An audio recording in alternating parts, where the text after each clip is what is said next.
Depression विचारों का ऐसा मिश्रण है जिसमें व्यक्ति बाहरी दुनिया से टूटकर अपनी ही सोच की जेल में कैद हो जाता है। अवसाद का दर्द ऐसा होता है जिसे शब्दों में कहा भी नहीं जा सकता सिवाय अनुभव के। यदि मैं डिप्रेशन में हूँ तो मुझे लगातार उदासी छाई रहती है।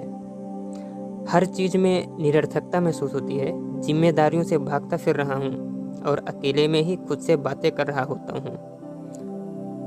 आत्मग्लानि ऐसे छा जाती है कि आत्महत्या भी मामूली सी बात लगने लगती है।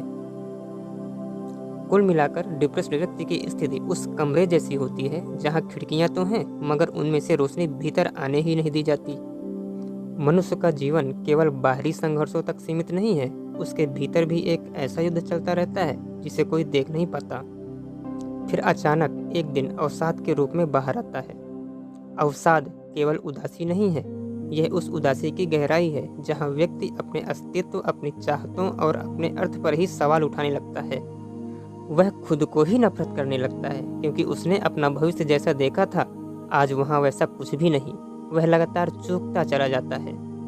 इसके कारण तमाम होंगे: रिश्तों का टूटना, अकेलापन, गरीबी, सामाजिक दबाव।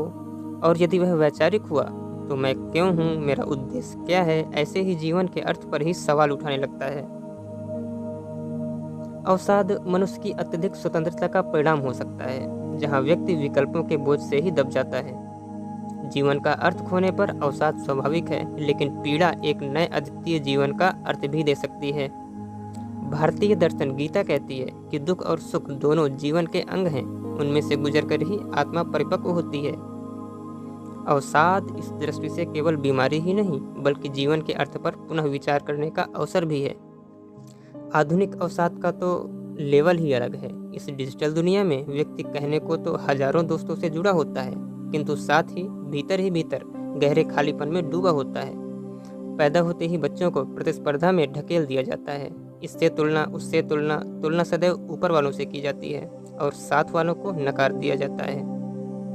हर समय खुद को साबित करने का बनावटी मूल उनके अंदर कूट कूट कर भर दिया जाता है।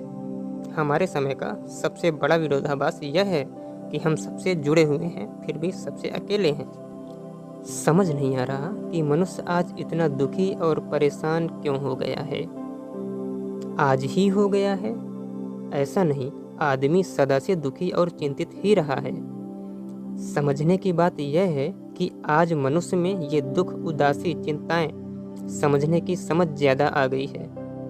दुखी तो वो सदा से रहा है लेकिन इसका ख्याल नहीं था, इसलिए गुजारे जाता रहा।